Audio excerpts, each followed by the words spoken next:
The next phrasal verb is of those fill in the blank is I'm blank meeting you. Now we have option looking up to, looking forward to, looking into, looking at.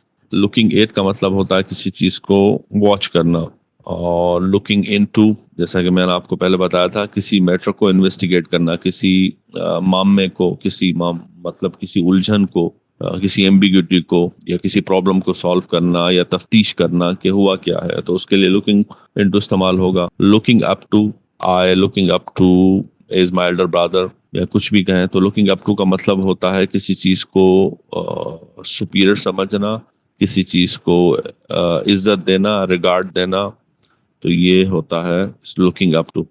अब जब हम कहते हैं looking forward to, तो looking forward का मतलब होता है किसी चीज की उम्मीद करना कि मुझे इस चीज की उम्मीद है, इंतजार है. I am looking forward to meeting you, मुझे आपसे मिलने का इंतजार है या शिद्दत से इंतजार है. तो इसका बेस्ट ऑप्शन होगा कि आप जो है वो किसी चीज का इंतजार कर रहे हैं, किसी से मिलने का इंतजार कर रहे हैं, हम उसको इस तरह से इस्तेमाल करते हैं. एक एग्जाम्पल ये भी कहा जा सकता है या यूज की जा सकती है रोजमर्रा की जिंदगी में. जिस तरह से छुट्टियां होती हैं, मोस्ट स्टूडेंट्स छुट्टियों को बहुत एंजॉय करते हैं, इवन टीचर्स भी. तो मैं अपने लिए कह सकता हूँ इस तरह से कि I am looking forward to the holidays, मैं छुट्टियों का इंतजार कर रहा हूँ.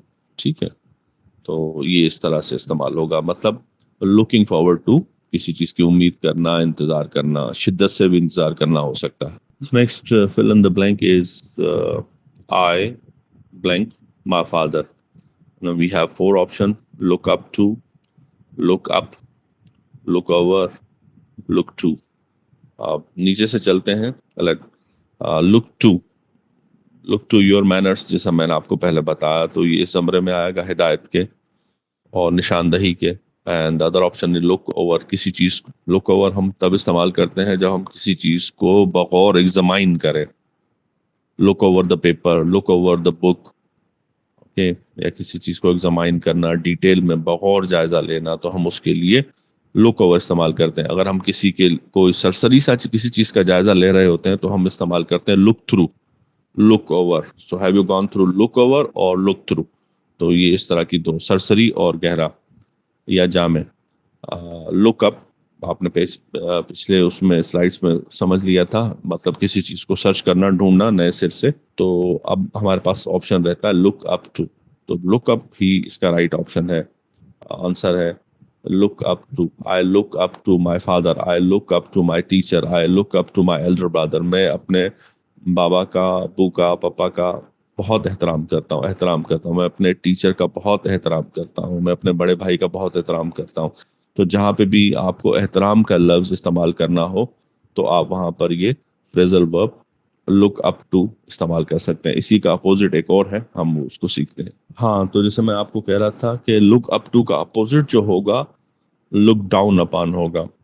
तो लुक डाउन अपॉन का मतलब ये है आप किसी चीज को हकारत से देखें या उसे बुरा समझें. जैसा मैं आपको कहूँ कि आप गरीबों को बुरा मत समझें. Don't look down upon the poor, गरीबों को हकारत से मत देखो. तो ये इस तरह से लुक डाउन अपॉन किसी को हकारत से देखना और लुक अप टू किसी को इज्जत से देखना, ये आपको इस तरह से आप इसे याद कर सकते हैं. So which one is correct out of these two phrasal verbs? He looked into the matter and he investigated into the matter. So out of these two, one is correct or appropriate, other one is what's it, not suitable.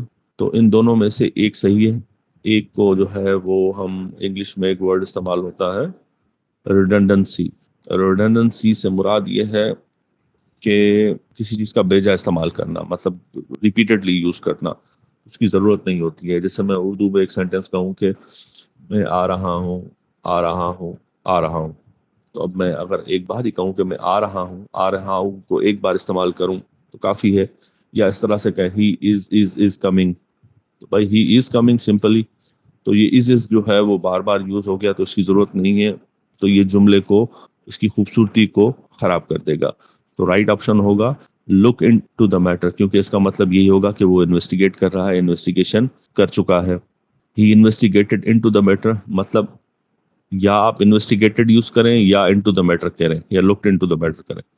तो जो first one है, he looked into the matter, ये इसका right option है। तो दोस्तों ये थे 11 इंपॉर्टेंट फ्रेजल वर्ब्स जिनको हमने डिस्कस किया। आप इन्हें याद रखें, आप इन्हें अपनी रोजमर्रा के जो जुमले हैं या जो रोजमर्रा की गुफ्तगू है उसमें आप इन्हें इस्तेमाल करें और अपनी इंग्लिश को खूबसूरत बनाएं।